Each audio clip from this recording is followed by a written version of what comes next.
Hi, my name is Joe Gascho. I'm an associate professor of music here at the University of Michigan in Ann Arbor.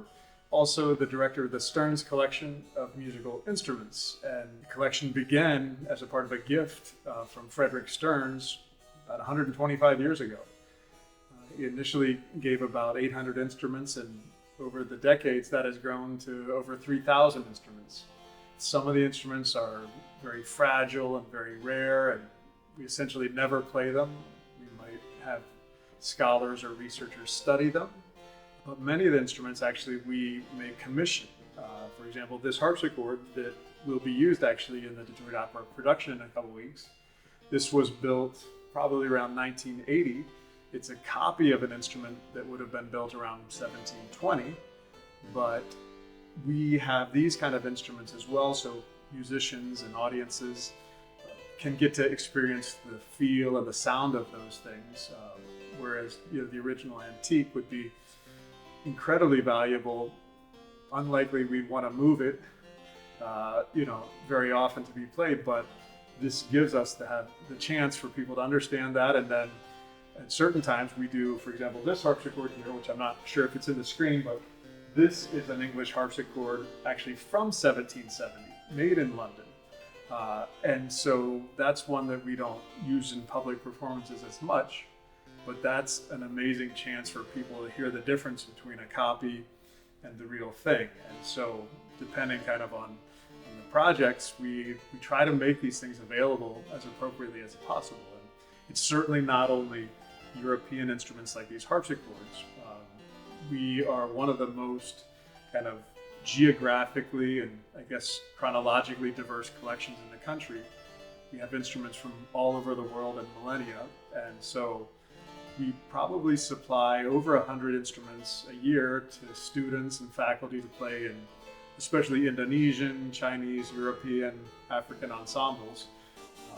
And that's our mission, to take care of those instruments and make sure people get a chance to play them and hear them.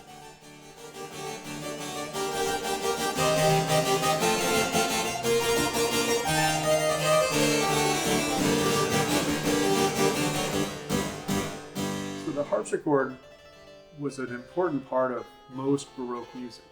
And interestingly, I think the connection between it and different kinds of music that we have today is kind of profound. That harpsichord playing is one of the few things in so-called classical music today where the players essentially always improvise. And that tradition was very important, and some people can be critical of the harpsichord because it doesn't have the dynamic range of the piano, and that's why the piano was so wonderful, that you could have such a wide range of dynamics. And so with the harpsichord, instead of using loud and soft, you use your improvisatory ability to create changes, of whether you play a large chord with a lot of notes, or whether you play one or two low notes, but that kind of tradition of learning to improvise. And it actually wasn't just the harpsichord players doing that. There would have been the cellists at that time also would have often improvised chords and things like that. There's books for cellists to improvise from the 17th century and 18th century. And I think in your production, you'll also have a theorbo player. And the theorbo is kind of like the most glorious guitar or lute in the world. It's maybe 7 feet tall and has more than a dozen strings. So it allows kind of the bass sounds plus the guitar or lute sounds. And so as a team, they'll kind of improvise together. And so the harpsichord adds a certain kind of percussiveness. It also adds a certain kind of lyricalness when played expressively. So the color of it adds a lot to the ensemble, and I'm very excited that you guys are going to be able to hear that in the context with other continuo instruments. Essentially, the continuo is a role. Someone can play continuo on a harpsichord. They can improvise this harmony, essentially, or on an organ, or a guitar, or a theorbo, or a cello. So all of those are continuo instruments playing that role. To think a little specifically about continuo versus accompaniment. Accompaniment tends to have a feeling of that there is a kind of an important primary voice for opera, normally someone singing with text, and generally that the other instruments will make adaptations to kind of fit with that. And of course it'll be give and take, but that's maybe the broad thing of accompanying. And then continuo playing tends to be maybe a subset of that. What's often interesting is that compared to one of the standard dynamics of like a pianist and a singer, where it's a kind of one-on-one relationship, often in the Baroque, there are many, many continuo players. It's almost more kind of like a rock band, where we think earlier than Handel, but 100 years earlier in some of the Monteverdi operas, there might have been 15 continuo players. And so that kind of relationship, 15 to 1, is much less accompanimental.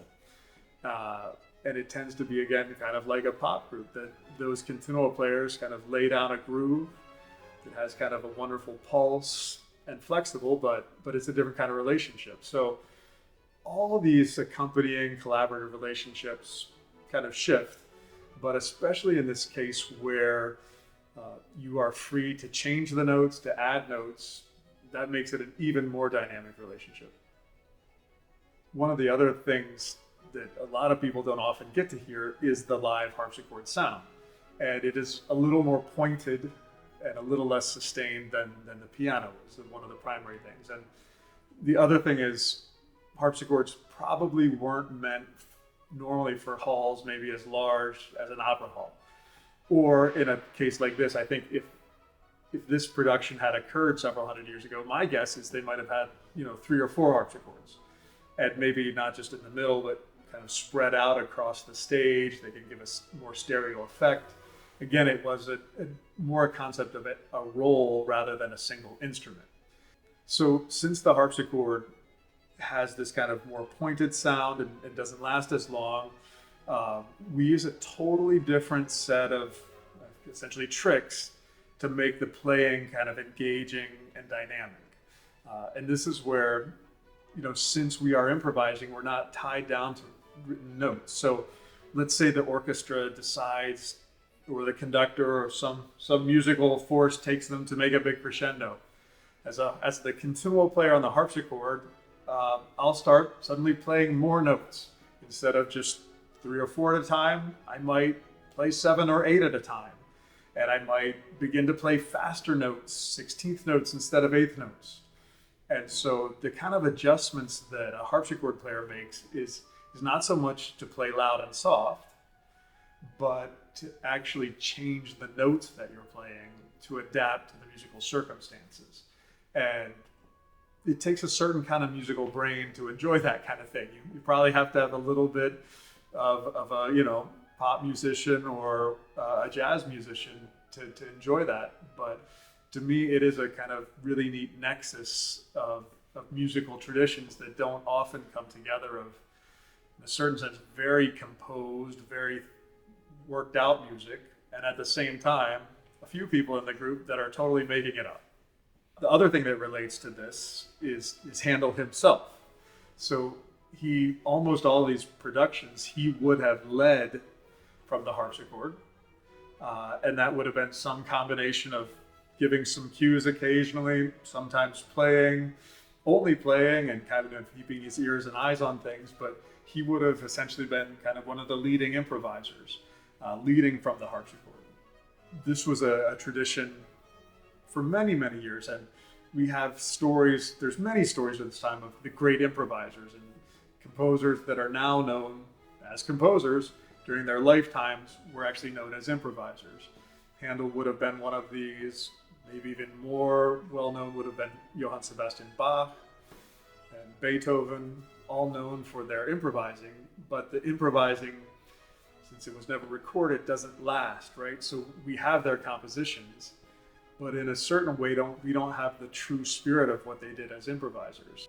I think as we reflect kind of on what I've talked about the instrument and kind of the scenario and the circumstances, I think one of the hopefully enjoyable things to notice is to just appreciate kind of the spontaneity of the musicians and what they're doing. And You'll, I think, especially in some of the recitatives, which is essentially more spoken, just one or two singers, and then the cello and the theorbo and the harpsichord.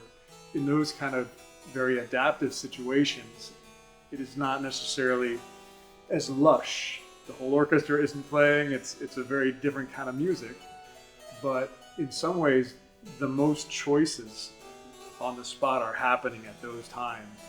And they may decide that in a certain passage, if it's very soft and beautiful, maybe it's only the theorbo.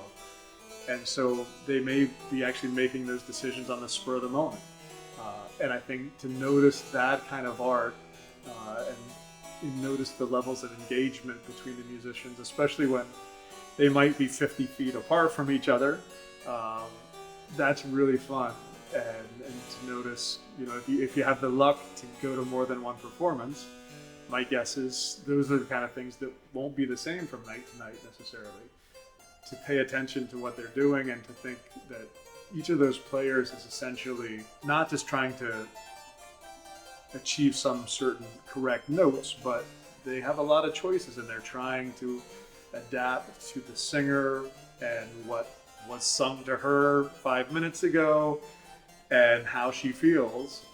Those kind of decisions are going to be happening in the spur of the moment, and it's really fun to hear people do that kind of stuff.